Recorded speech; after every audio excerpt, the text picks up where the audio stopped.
কুম্ভ মেলাতে আসার ইচ্ছাটা এইভাবে স্বপ্নটা পূরণ হয়ে যাবে আমি ভাবতেই পারিনি। দেখো, আমি কুম্ভ মেলাতে কিন্তু ফাইনালি চলে এসেছি। আর এসে এখানে দেখছি প্রচুর ভিড়।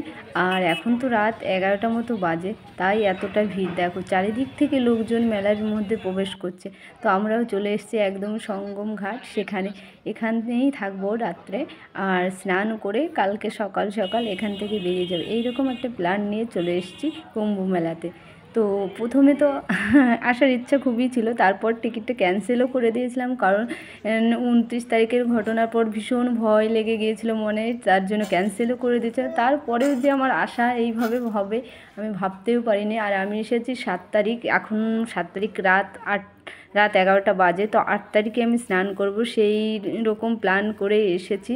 আর দেখো, মেলা কিন্তু গঙ্গা নদীর দু সাইডে বসেছে। দেখো, এক সাইডে আখড়া আর এক সাইডে মেলা, দু সাইডেই মেলা আছে। কিন্তু আমি এখন রাত্রে, যেহেতু 11টার মতো বাজে, 12টা বেজে গেছে, আর সকাল সকাল ওখানেই ঘুমিয়েছিলাম। তো আখড়ার মধ্যে ঘুমিয়ে সকাল একদম ভোরবেলায় স্নান করে আবার বেরিয়ে পড়েছি, কারণ প্রচুর রাস্তা, এখান থেকে হেঁটে তারপর কিন্তু আমাদেরকে যেতে হবে। আর এখানে বেশি টাইম এখন আর থাকবো না, এই কারণে যে যত সকাল হবে তত ভিড় বাড়বে। আর এর ভিডিওতেও দেখেছি আজকে 8 তারিখে প্রচুর ভিড় হবে, তার জন্য আগে আগে বেরিয়ে যাব। সেই জন্য স্নানও আমার হয়ে গেছে। তো আর এখানে এসে স্নান করতে কোনো রকম আমার অসুবিধা হয়নি।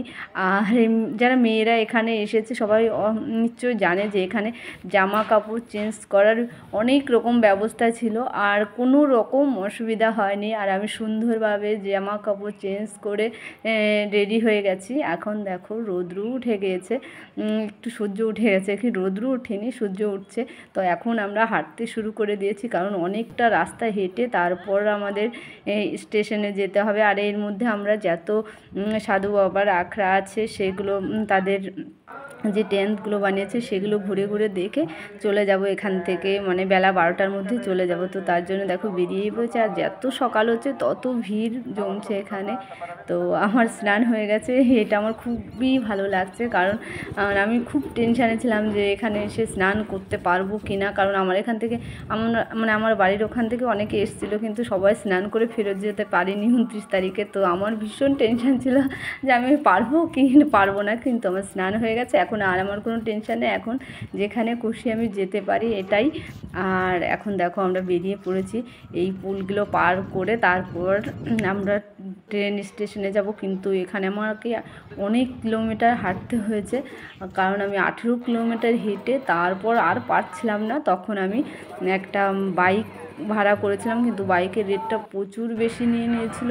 কারণ আমি যেহেতু ভিডিওতে দেখেছিলাম যে 200-300 টাকা করে বাইক ভাড়া পাওয়া যাচ্ছে, কিন্তু এখানে আমার কাছ থেকে মানে 500 টাকা নিয়ে নিয়েছে। তো এটা কোনো ব্যাপার না, ঠিক আছে চলো। এখানে যেহেতু পাওয়াই যাচ্ছিলো না, আর অনেক বয়স্ক লোকজন তারাও ওইভাবেই যাওয়া আসা করছিলো, যেহেতু আমিও হাঁটতে পারছিলাম কিন্তু আর হাঁটতে ইচ্ছা করছিল না, তার জন্য। আর এখানে দেখো আমরা প্রয়াগরাজ স্টেশনে চলে এসেছি। আর এসে এখন আমরা যাব এখান থেকে কাশী বারাণসীতে যাব। তো তার জন্য ট্রেনের জন্য ওয়েট করছি। আর আমাদের ট্রেনে চলেও এসছে, আমরা বন্দে ভারতে করে প্রয়াগরাজ থেকে একদম চলে যাব বারাণসীতে। তো ওখানে গিয়ে কী কী করছি নেক্সট ভিডিওতে তোমাদের সঙ্গে কিন্তু শেয়ার করব, তার জন্য আমার নেক্সট ভিডিও তোমাদেরকে দেখতে হবে। ততক্ষণ জন্য সবাই ভালো থেকো, সুস্থ থেকো। আর তোমরা যারা প্রয়াগরাজে এসেছো অনেক জানো এখানে এসে কতটা ভালো লেগেছে, আর তোমরা যারা আসোনি অবশ্যই আসার চেষ্টা করো।